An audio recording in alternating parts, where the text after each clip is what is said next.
কূটনৈতিক মারপ্যাচের বাস্তবতায় Iran Russia বাণিজ্যিক সম্পর্ক কি সংকুচিত হয়ে গেল? সংবাদ মাধ্যম ইরান ইন্টারন্যাশনাল এ ব্যাপারে একটি বিশ্লেষণ প্রকাশ করেছে আজ। সেখানে দাবি করা হয়েছে, কৌশলগত সম্পর্কের কারণে বাণিজ্য কমে গেছে এবং ইরানের অন্যতম বাণিজ্যিক অংশীদারের তালিকা থেকে রাশিয়া বাদ পড়েছে।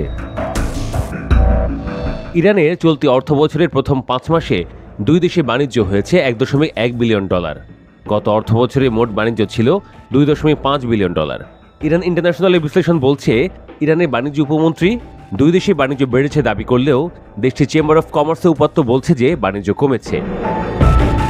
বিশ্লেষকদের কেউ কেউ বলে থাকেন, ইরানের সাথে রাশিয়া সম্পর্ক রাখে কৌশলগত কারণে, নির্দিষ্ট করে বললে পশ্চিমাদের ঠেকাতে এক ধরনের উপাদান হিসেবে, এবং নজর রাখে ইরানের সাথে পশ্চিমাদের সম্পর্ক ভালো হয়ে গেলে রাশিয়া তখন সেভাবেই ব্যবস্থা নেবে। কিন্তু বাস্তবে অন্তত গণমাধ্যম সূত্রে জানা যাচ্ছে, ইরান রাশিয়া বাণিজ্যিক সম্পর্ক বাড়ছে।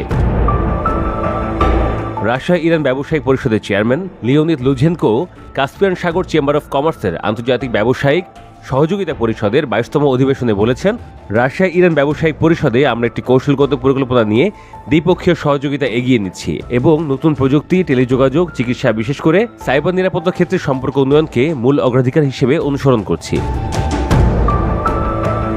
ইরান রেডিও এবং টেলিভিশন এজেন্সি উদ্ধৃতি দিয়ে গণমাধ্যমগুলো জানিয়েছে, লুঝেনকো দ্বিপক্ষীয় বাণিজ্যের পরিমাণ বৃদ্ধির গুরুত্ব উল্লেখ করে আরও বলেন যে, ইরানে রাশিয়ার রপ্তানি সিংহভাগের মধ্যে রয়েছে শস্য, কাঠ, তৈলবীজ, রাসায়নিক, অ্যালুমিনিয়াম, কয়লা এবং লোহা ও ইস্পাত। অন্যদিকে ইরান রাশিয়ায় খুচরা যন্ত্রাংশ, জ্বালানি পণ্য, সিরামিক, সিমেন্ট এবং কৃষি পণ্যও রপ্তানি করে। দুই দেশে মোট বাণিজ্যের প্রায় 60% কৃষিপণ্য। এই বৈঠকে রাশিয়ার শিল্প, অর্থনীতি এবং কৃষি মন্ত্রণালয় সহ দুই দেশেরই ব্যাংকের প্রতিনিধিদের উপস্থিতির কথাও জানান তিনি। লুঝেনকো আরও বলেন যে, ইরান ও রাশিয়ার মধ্যকার 80%-এরও বেশি বাণিজ্যিক লেনদেন রিয়াল এবং রুবেলে পরিচালিত হচ্ছে।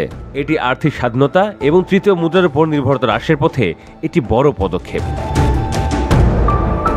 রুশ ফেডারেশনের চেম্বার অফ কমার্স অ্যান্ড ইন্ডাস্ট্রিজের ভাইস প্রেসিডেন্ট দিমিত্রি কোরোচকিন ইরানের বাজারে রুশ ব্যবসায়ীদের ক্রমবর্ধমান আগ্রহের কথা উল্লেখ করে বলেন যে, কৃষি, প্রযুক্তি এবং জ্বালানি ক্ষেত্রে ইরানে বিশাল সম্ভাবনা রয়েছে।